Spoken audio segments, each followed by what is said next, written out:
कहते हैं कि उम्मीद पर दुनिया कायम है, पर तब क्या हो जब कोई उम्मीद को ही अपनी दुनिया बना ले। असल में एक वाकया बिहार के भागलपुर जिले से सामने आया है, जो कि काफी हैरान करने वाला है। इस वाकये में कुछ ऐसा ही हुआ है, जहां एक बच्ची ने अपनी उम्मीद को ही अपनी दुनिया मान लिया है। ये बच्ची महज 2.5 साल की है और पिछले 12 दिनों से अपने घर के बाहर अपने पिता का इंतजार कर रही है। बता दें कि शिवानी रोज सुबह उठकर लगातार गंगा के पानी पर नजर टिकाए बैठी रहती है और जब उसकी माँ उसे घर के अंदर जाने को कहती है तो वो रोते हुए कहती है कि नहीं जाऊंगी, पापा आएंगे और टॉफी लाएंगे। पर कहते हैं ना कि इंसान सिर्फ अपनी औलाद के आगे झुकता है, तो कुछ ऐसा ही करती नजर आई शिवानी की माँ भी। पिंकी भी अपनी बेटी की जिद के लिए हमेशा उनसे यही कहती रही हैं कि हाँ पापा आ जाएंगे।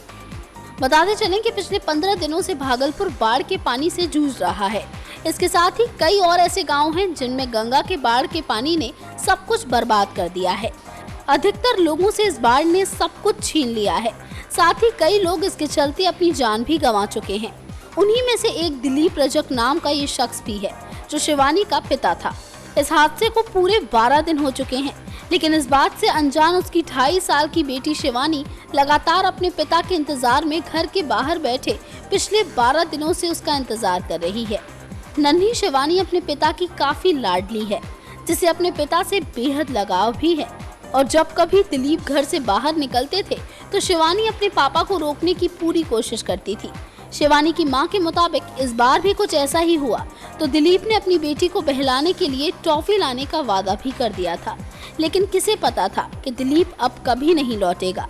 पिंकी का कहना है कि प्रशासन की तरफ से उसे सिर्फ अंतिम संस्कार के लिए 3,000 रुपए मिले हैं। खैर, ये वाकया वाकई बेहद दुखद है, क्योंकि इस छोटी सी बच्ची को अब तक ये उम्मीद है कि उसका पिता जरूर लौट कर आएगा। नेक्स्ट 9 न्यूज रूम से दीक्षा दीक्षित की रिपोर्ट।